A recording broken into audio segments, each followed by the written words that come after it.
Сәбит Мұқанов атындағы облыстық қазақсазды драма театрында туған жерге тағзым тақырыбында дөңгелек үстел ұйымдастырылды.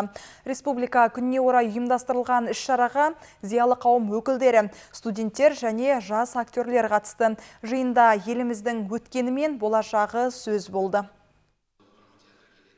Дөңгелек үстелге қатысушылар тәуелсіз Қазақстандағы маңызды күндердің бірі болып саналатын мерекенің тарихи маңызына тоқталды. Ұлтымыздың салт дәстүрі, мәдениеті мен мемлекеттік тілдің қолданыс аясын кеңейту жайлы сөз болды. Бұл енді шара арнайы театрда өзіміз ұйымдастырып жатқандықтан, бұл республика күніне орай біздің осы тәуелсіздік алған жылдардан бері театрымыздың атқарған қызметтері, жасаған қойылған спектакльдеріміз, сонау біздің де осы қазақ шаңырағы, қазақ өнерінің пұшпағын иелеп жүрген жандар болғандықтан, осы кезіндегі қойылған қойылымдарымызды осы бүгінгі республика күнімен байланыстырып, бүгінгі үлкен танымда бір жақсы сұхбат орнайтын болады.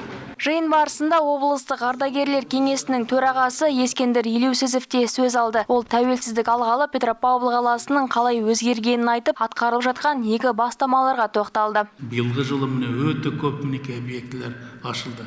5-6 объект ашылды.